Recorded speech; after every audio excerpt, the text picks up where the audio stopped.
Hello বন্ধুরা, আমি মনি। আপনাদের সকলকে স্বাগত আমার চ্যানেল বং হেসেলে। আশা করি আপনারা সবাই খুব ভালো আছেন।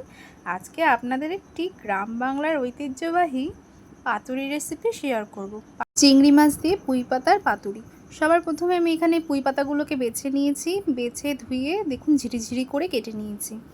ঠিক যত ঝিরিঝিরি করে কাটা হবে পুঁই পাতাটা খেতে ততই ভালো লাগবে। সাথে এখানে নিয়েছি আমি সর্ষে পেস্ট, যার মধ্যে রয়েছে লঙ্কা বাটা, নুন, চিনি, হলুদ, সর্ষে গুঁড়ো, সমস্ত কিছু দিয়ে আমি পেস্টটা তৈরি করে নিয়েছি। নিয়েছি কটা কাঁচা লঙ্কা, বড় সাইজের চিংড়ি মাছ, আর নিয়েছি কলা পাতা, যেটা তেলে আমি সেঁকে নিয়েছি।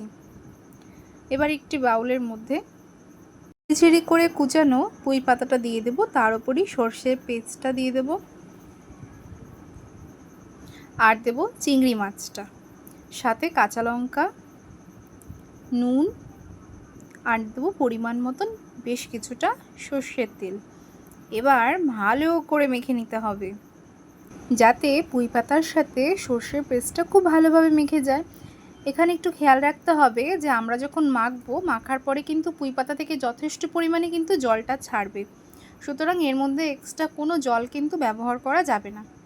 আর এখানে আমি পাতাটার ওপর আস্তে আস্তে সুন্দর করে ছড়িয়ে দেব। আর এখানে আমি দুটো লেয়ারে কলা পাতা দিয়েছি।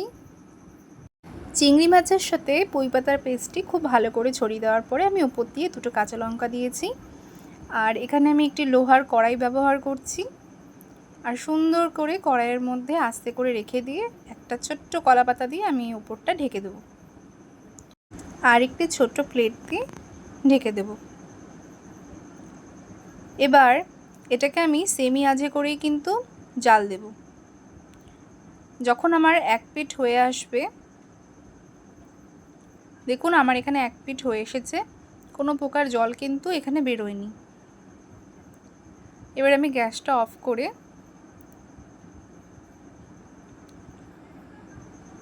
কলা পাতাটা উল্টে নেব। উল্টে নেওয়ার জন্য আমি যে প্রসেসটা ফলো করছি আপনারা দেখে নিন ভালো করে। এবার আমি এর উপরে একটি কলা পাতা রেখে দেবো, আর এই কলা পাতাটাই কিন্তু আমি উল্টে দেব। কলা পাতাটিকে এবার উল্টানোর জন্য আমি এখানে একটি ঢাকনার সাহায্য নিয়েছি। আপনারা চাইলে অন্য কিছুর সাহায্য নিতেই পারেন। তো এখানে দেখুন আমি উল্টে নিয়েছি, আর আমি যে নিচের লেয়ারে যে দুটো কলা পাতা দিয়েছিলাম সেই কলা পাতাটাকে এবার আমি তুলে নিয়েছি। আর নতুন যে কলা পাতাটা দিয়েছি সেই কলা পাতাটা এবার নিচে দিয়ে বেশ কিছুক্ষণ ভাপিয়ে নেব। আর ভাপানোর পরেই কিন্তু আমাদের রেডি হয়ে যাবে। আর পাতুরি খেতে আশা করি সবাই খুব ভালোবাসেন, আমিও ভীষণ ভালোবাসি। আর আজকে যে রেসিপিটা আপনাদের করে দেখাচ্ছি, এই রেসিপিটি সম্পূর্ণ আমার দিদার। আর এই পাতুরিটা আমি বেশ কয়েকবার খেয়েছি, আর যতবারই খেয়েছি আমার ভীষণ পছন্দের।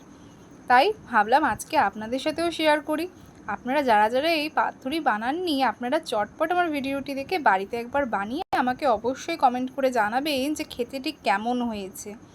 আর এই পাতুরিটা কিন্তু একটু পোড়া পোড়া হলেই কিন্তু তবে স্মোকি ভাবটা আসে, আর খেতেও কিন্তু বেশ ভালো হয়। আর পাতুরির সময় একটুখানি ঝাল বেশি দেবেন, তাহলে টেস্টটা আরও বেশি দ্বিগুণ বেড়ে যায়।